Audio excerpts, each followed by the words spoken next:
Շնորհակալություն։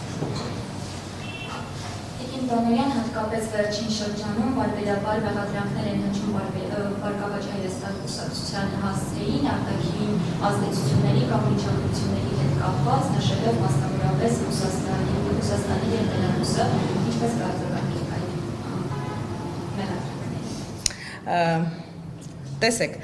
բնականաբար այս կարգի մեղադրանքները նույն այսպես հետևողականորեն մանիպուլյացիաների եւ քարոզչական դաշտ նետվող այսպես ստահոդ լուրերի շարքին են դասվում։ Փայլակը իր հարցադրման մեջ նաեւ այդպես պատերազմի 3 կուսակցությունների վերաբերյալ դիտարկում նաեւ արեց, դրան էլ եւս կուզենայի անդրադառնալ, որ առիթներ ունեցել ենք այս մասին ասելու, այսինքն այդ թեզը, այդ շանտաժի լեզվով ժողովրդի հետ խոսելու ունակությունը այս գործընթացում իշխանությունները մրցակից չունեն, անկեղծորեն ես պետք է ասեմ, սակայն բոլոր մեր հայրենակիցները կարծում եմ առավել քան լավ հասկանում են, թե ինչի մասին է խոսքը։ Նույն պատերազմը սկսվել է այս իշխանությունների օրոք, այդ զոհերը եղել են այս իշխանությունների օրոք,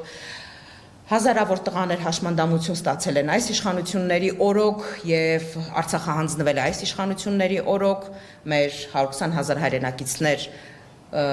զրկվել են իրենց հայրենիքից այս իշխանությունների օրոք։ Պատերազմի իշխանությունը, պատերազմի կուսակցությունը դա վստահաբար ընդդիմության ներկայացուցիչները չեն, այլ հենց իշխանություններն են։ Այս հարցի պատասխանը աներկբա է։ Ինչ վերաբերվում է արտաքին միջամտություններին կամ ազդեցություններին, վերաբերող ձեր հարցին, պետք է ասեմ, որ առ այս պահը միակ քաղաքական ուժը, որին աջակցել են այլ երկրների տարբեր ներկայացուցիչներ, նախագահներ, չինովնիկներ եւ այլն, դա քաղաքացիական պայմանագիր կուսակցությունն է, որին իրենց հաստատուն աջակցությունը պարբերաբար հայտնում են Թուրքիայի եւ Ադրբեջանի իշխանությունները։ Եվ որևէ դեպքում ընդդիմության որևէ ներկայացուցիչ կուսակցության կամ մասնավորապես Բարգավաճ Հայաստան կուսակցության որևէ արտաքին ուժ կամ օտարերկրյա պետություն կամ նրա ներկայացուցիչ հանդիսացող չինովնիկ աջակցություն չի հայտնել։ Այս դեպքում հարցերի պատասխանները կարծում եմ առավել քան ակնհայտ են եւ մեր հայրենակիցները վստահաբար եւ հստակ կարող են գնահատականը տալ։ Արտաքին միջամտություն կա